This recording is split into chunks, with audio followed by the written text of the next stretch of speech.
Assalamualaikum warahmatullahi wabarakatuh. Selamat berjumpa kembali dengan saya Asep Irfan Helmi dalam channel Kipas Angin Channel bersama Bilik Hukum Perdata. Bagi para sahabat yang baru bergabung dengan channel saya, jangan lupa like, subscribe, dan komennya. Terima kasih.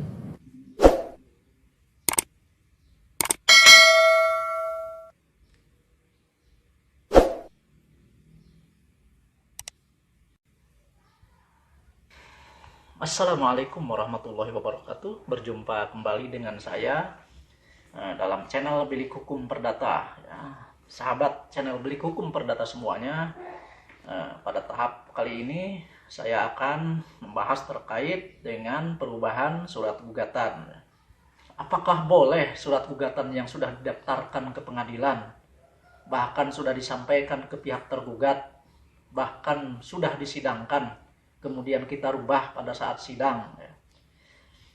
Kenapa berpikir seperti itu? Karena kadang ketika kita membuat sesuatu, dalam hal ini kita membuat surat gugatan, ketika sudah diajukan, kita berpikir sebelum disidangkan perkara kita bahwa surat gugatan yang kita ajukan itu terdapat kesalahan atau kecacatan. Namun kecacatan itu bukan kecacatan yang fatal. Artinya di sini bisa saja termasuk salah ketik, kesalahan tanggal, kesalahan huruf, kesalahan angka.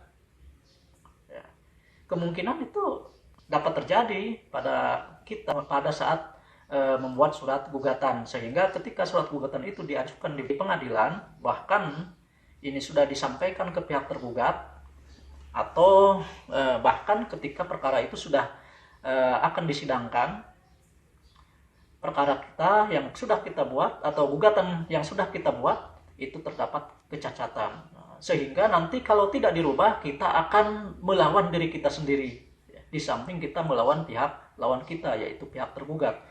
Artinya kalau kita tidak rubah, maka kita akan sangat berat. Di samping kita melawan lawan kita, kita juga harus meluruskan dan menyampaikan kepada pihak lawan bagaimana surat gugatan kita itu diterima oleh pihak tergugat. Oleh karenanya, kalau misalkan ini tidak boleh, kita tahu bahwa surat gugatan yang kita buat itu adalah ada kekurangan, atau salah ketik, salah tanggal. Kalau misalkan ini tidak bisa dirubah di persidangan, maka otomatis surat gugatan itu harus dicabut. Kalau dicabut, ini menghambat proses penyelesaian perkara yang sudah kita ajukan dan akan mengeluarkan tenaga dan biaya yang sangat mahal. Oleh karenanya, di sini kita perlu membahas terkait dengan perubahan gugatan. Di dalam perubahan gugatan ini, kita mengacu kepada pasal 127 RP, yaitu terkait dengan proses perubahan surat gugatan. Di sini, di dalam pasal tersebut, perubahan gugatan itu dapat diajukan sampai batas waktu sebelum perkara itu diputuskan. Ini memberikan ruang yang sangat luas bagi pihak penggugat untuk melakukan suatu perubahan surat gugatan. Dan ini termasuk akan memperlambat proses pemeriksaan perkara, karena diberikan batas waktu yang sangat luas oleh aturan ini terhadap pihak penggugat, dan mungkin saja ini dapat merugikan kepada pihak tergugat. Oleh karenanya, terkait dengan perubahan ini nanti akan diatur terkait dengan ketentuan diperbolehkannya untuk mengajukan suatu perubahan gugatan.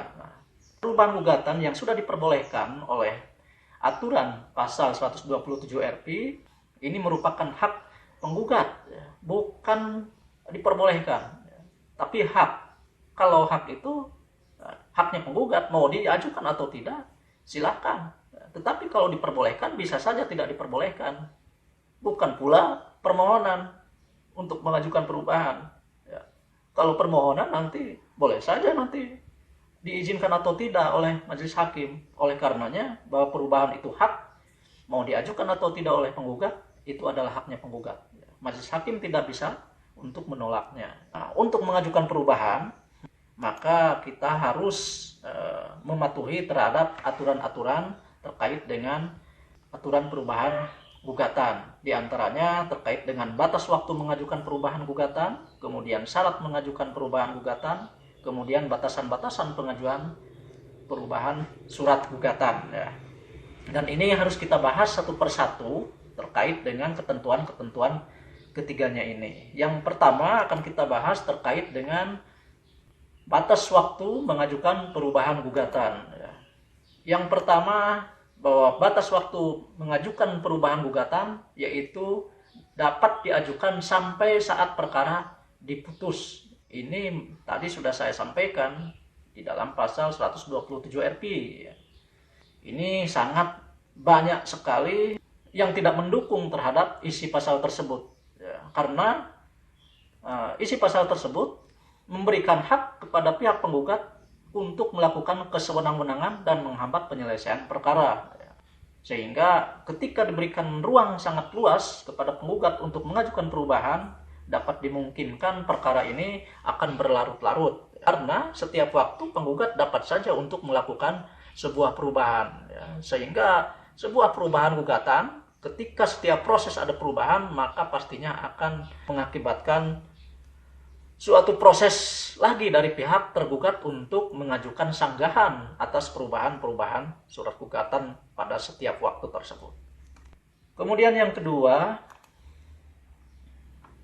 bahwa pengajuan perubahan gugatan yaitu pada waktu sidang pertama. Ini ada sedikit kemajuan ya. Jadi ada pembatasan untuk mengajukan sebuah perubahan gugatan sehingga tidak akan terjadi adanya kesewenang-wenangan terhadap pihak tergugat oleh penggugat. Namun pada saat sidang pertama dimungkinkan saja pihak penggugat dan tergugat tidak hadir ya, atau tergugatnya tidak hadir. Jadi yang kedua ini sebagaimana dituangkan dalam buku pedoman Mahkamah Agung ini sangat kurang realistis. Karena apa? Peraturan-peraturan hukum acara ini sangat berkembang, termasuk pada saat ini sudah adanya perma terkait dengan mediasi, di mana perkara mediasi ini jika pada saat sidang pertama belum tentu surat gugatan itu sudah dibacakan dan diajukan perubahan. Karena pada saat sidang pertama jika dihadiri oleh pihak penggugat dan tergugat, maka tahapan pertama adalah dilakukannya mediasi antara pihak penggugat dengan tergugat, sehingga untuk mengajukan perubahan pada sidang pertama itu tidak dimungkinkan lagi. Kemudian yang ketiga yaitu sampai pada tahap replik duplik. Nah ini sangat cocok ya. Sangat tepat jika pengajuan perubahan gugatan itu diajukan pada tahap replik duplik, karena ini ada pembatasan, setidaknya diajukan perubahan itu pada saat tahap jawab menjawab ya. Jadi tidak bebas. Ini sangat cocok jika diterapkan di dalam persidangan untuk pengajuan perubahan gugatan.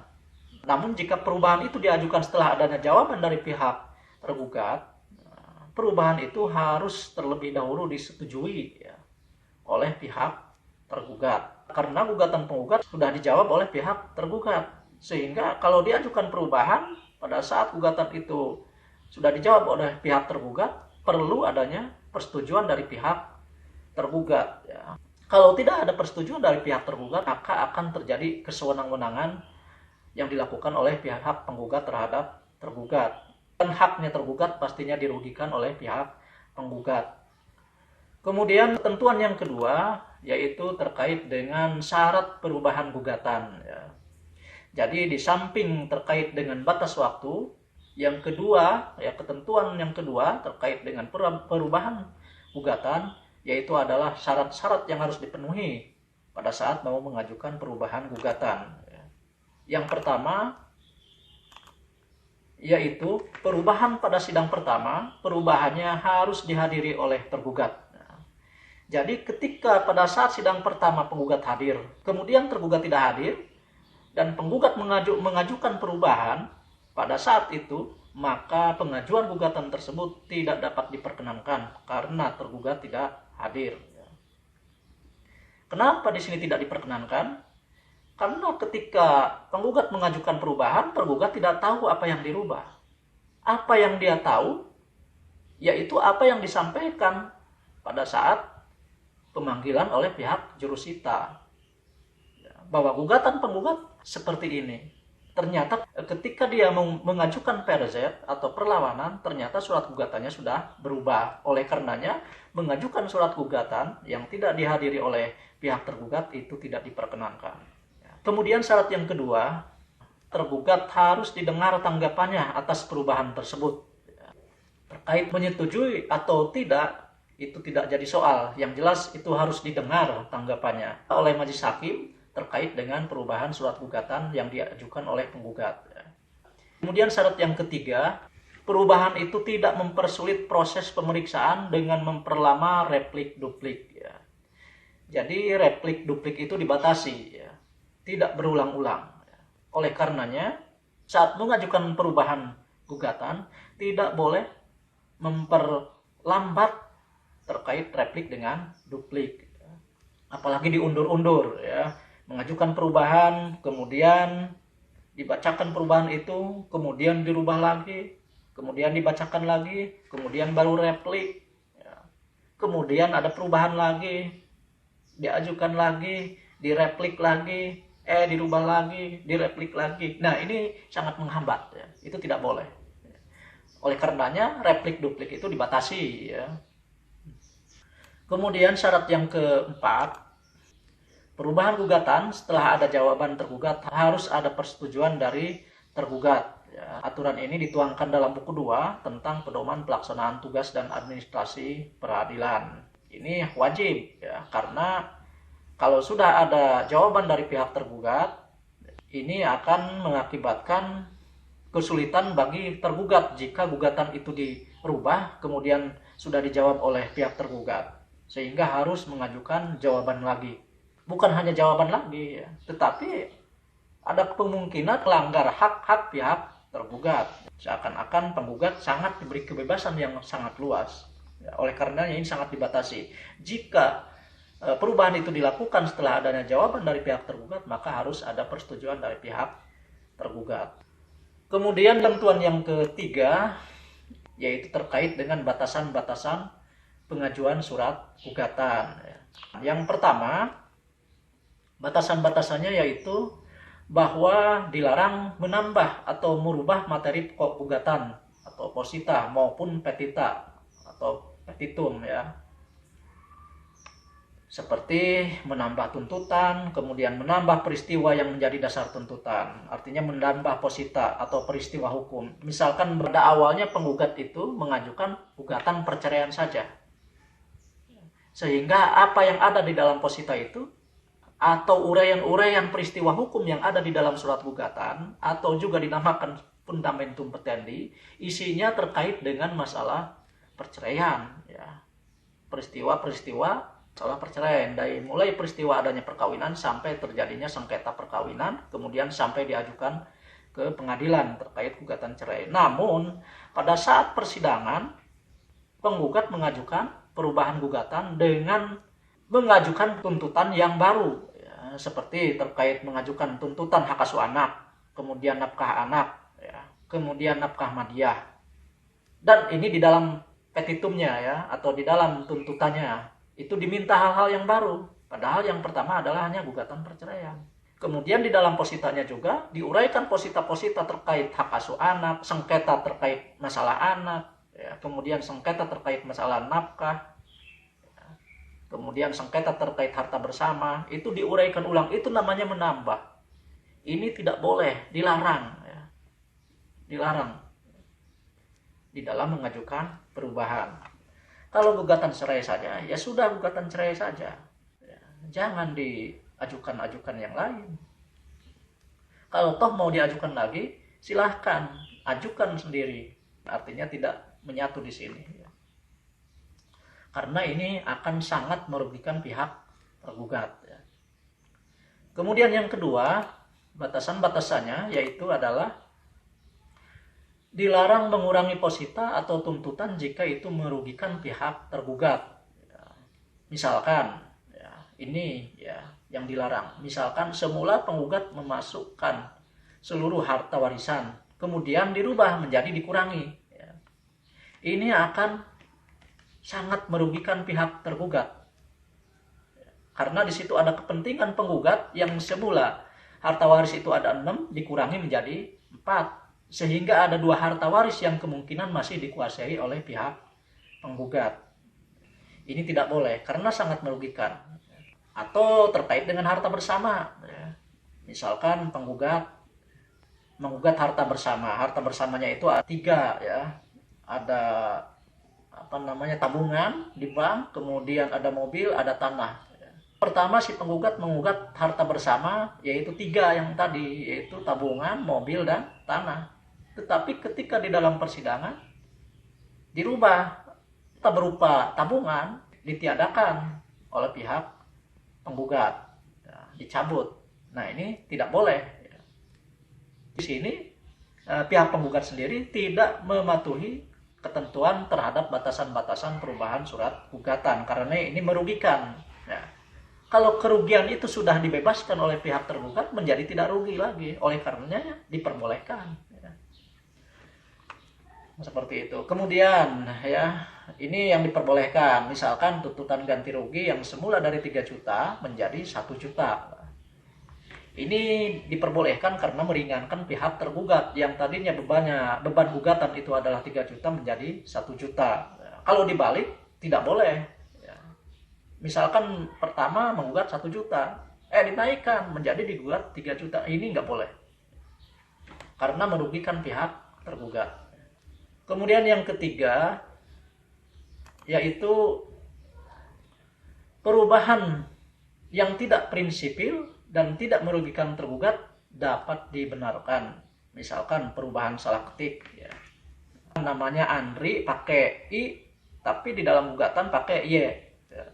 Sifatnya ini berupa perbaikan atau penyempurnaan surat gugatan. Ya. Termasuk perubahan tanggal di sini jika tidak merugikan pihak tergugat, ya, diperbolehkan. Ya.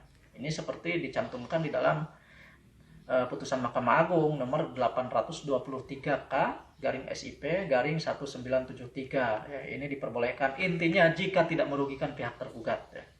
Kemudian penyebutan SK ya yang sebelumnya tidak disebutkan di dalam surat gugatan, ternyata ada kekurangan dan dipikir-pikir oleh pihak penggugat bahwa SK ini harus dimasukkan. Ya. Ini tidak dipermasalahkan jika tidak merugikan pihak tergugat. Kemudian yang keempat, perubahan gugatan diajukan pada tingkat banding. Ya, itu diperbolehkan dengan syarat mematuhi ketentuan-ketentuan yang sudah kita bahas tadi, yaitu terkait ketentuan-ketentuan perubahan surat gugatan. Ya. Demikian dari saya, kurang lebihnya mohon maaf. Wassalamualaikum warahmatullahi wabarakatuh.